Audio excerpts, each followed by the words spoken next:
In this video, we're going to take a look at Runescape's all-new god book, the Scripture of Jas. As this isn't the only god book released with the Elder God Wars, I'll be comparing it to its cousins being the Scripture of Jas and Scripture of Wen. Whenever you're ready, grab your cup of tea, sit back, relax, and enjoy.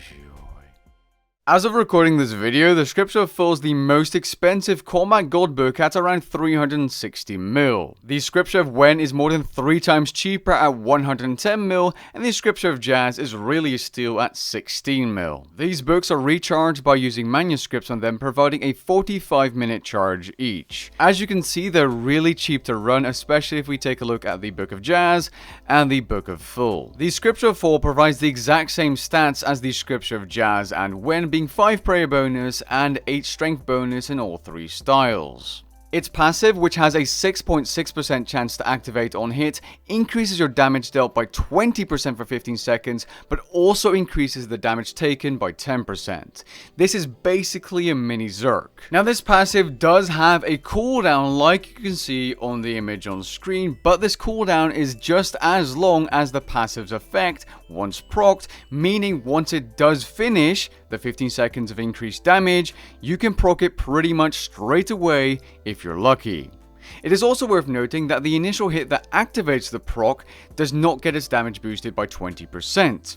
The hits after or leading after that hit will get their damage boosted. Now, there's something very important you need to know about this special passive because it doesn't actually work the way you would think for melee. This book's passive should boost your damage by 20%, so between hits A and B on the image you can see on screen, there's a difference of 20% more damage on hit B. If we use the Berserk ability and our god book is turned off, hit C is doubled, meaning it's twice as high as hit A. Now, you would expect the same thing to happen to hits D and B, where hit D is twice as high as hit B. However, this is not the case in actual practice.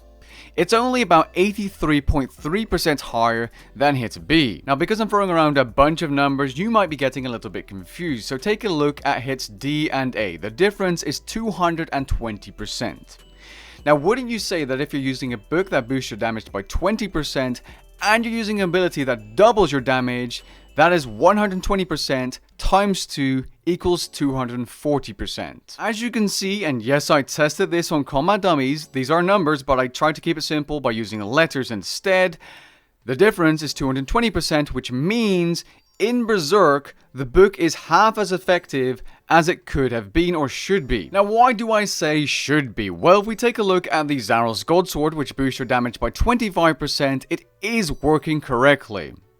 So, you have a book that boosts your damage by 20%, correct? That's 120% damage. If we times that by 125%, we get 150%, which is the difference between hits D and A, working correctly as intended. If we take a look at Death Swiftness and Shine, it's the exact same thing, but they boost your damage by 50%. So it's 120% or 1.2 times 150% or 1.5, which equals 180%, and that's the difference between hits D and A in actual practice. Now, you might notice that the difference between A and B and C and D on all 3 images is the same except for melee with Berserk, where the difference for C and D is 10%, which means, again, it's half as effective as it could be with Berserk active. This could be a conscious development decision to not make melee as OP or something when zerked up and using the book. I don't know. Or it's unintended. If it ever gets fixed, I'll be sure to add a pinned comment. Now that you know how the passive works in combination with ultimate abilities and the ZGS spec, we're going to go ahead and move on to the actual DPM increase you can expect when using the Scripture of Jas.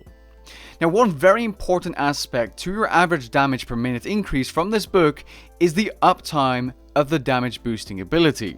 Since it lasts 15 seconds and it can proc back to back, the amount of uptime percentually is very important. It's pretty obvious that if the book boosts your damage by 20%, if your uptime is 100% of the time, meaning it's always active, you have a damage increase of 20%. It's as simple as that. But you guessed it, there's no such thing as 100% 100% uptime on a god book that has a 6.6% chance to activate its special passive. Now I tested this out at a couple of different bosses, and what I did is I simply looked back at the footage I recorded and on average took the amount of procs per boss fight, times that by 15 seconds to get the uptime of course, and then divided that by the total amount of time it took me on average to kill the boss. By doing this, you calculate the amount of uptime you have in percent.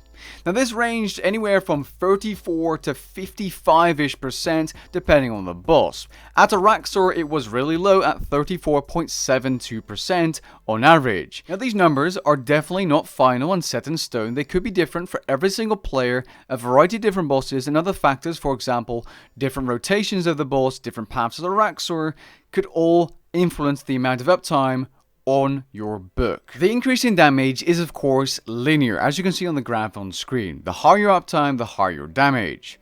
Every 5% more uptime increases your damage on average by a single percent. Now if you're attacking the boss constantly, you should be able to get a good uptime of around 50% or more. For example, the Arglacior, I had an uptime of around 53-ish%, which means I was getting an average DPM increase of around 10.6%. Now the actual damage per minute you gain depends on your own damage, much like Scrimshaw's, because this is simply a damage increase in percent. If you do 100k DPM and you get 10% more damage from the book, that's 10,000 damage. If you do 200,000 DPM, that's 20,000 more damage. So the better you are dealing damage, the better this book is for you. But how good is it actually in practice? Sure, I noticed an increase in damage when PVMing, but that isn't all that interesting. I should be able to quantify it for you, and by using Dwarven Barrels, I'm able to do so. Now to keep the tests as consistent as possible, I decided to grab a Revolution bar using basics and thresholds only, with non-augmented equipment apart from my weapon. Because, as you might know, stuff like the Relentless perk would absolutely be screwing with the results. To find my starting point, I of course needed to test a test on the Dwarven Barrel first, without any god books active. This is the number, or DPM, I'm going to be comparing the other god books to. I then tested each and every god book, and I did this twice, including the test without the god book, and I then took the average, and that's the average you're going to be seeing on screen. The Book of Jas increased my damage by about 6.2%. The Book of Wen increased my damage by 11.5%. The Book of Full increased my damage by 9.92%, and just for shits and giggles, I also tested out the Grimoire, which increased my damage by around 7%. Now keep in mind, the Grimoire is used for critical hits, and it's very important to use the Grimoire if you're using a weapon like the Fractured Staff or Armadil, which is basically reliant or dependent on those crits, because the entire rotation evolves around gaining adrenaline and all that kind of stuff. Just watch my video on the staff if you're interested. I'm not going to actually be comparing the Grimoire to these god books because it's such a different book. Now since the Book of Full doesn't actually increase bleed or damage over time ability damage, I thought it would be fair to do another 2 Dwarven Barrel tests per book with a Revolution bar that doesn't have bleeds on it. Because if a player sees that this book activates in actual PVM, you're probably going to be focusing your high damage abilities to get the most out of this book. I then took those 2 tests and included them with the other 2 tests, and I took an average of all 4 tests and I came with these results.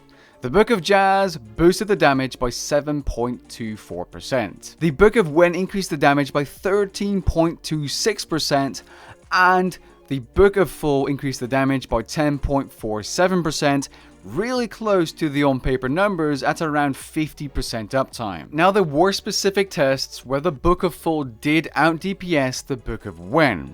So it doesn't mean that the Book of Wen is necessarily better in all situations. In fact, I would go ahead and personally, if you have the money, own both. The Book of Wen is great for Slayer and for bosses that stand still.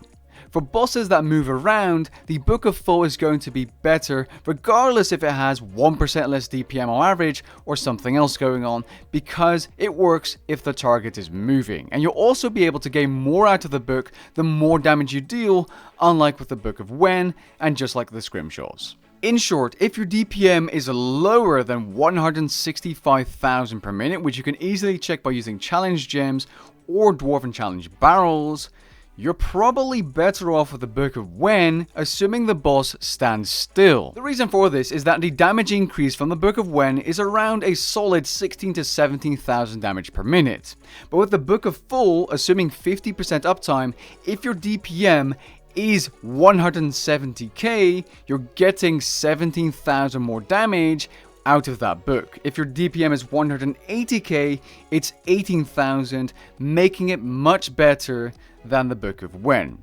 And it's also much better if the bosses are moving around, because the Book of Wen can miss if the boss moves out of the beam. With that being said, we have come to the end of this video. If you enjoyed the video, leave a like down below and maybe even consider subscribing, and I'll catch you guys in the next one. Peace.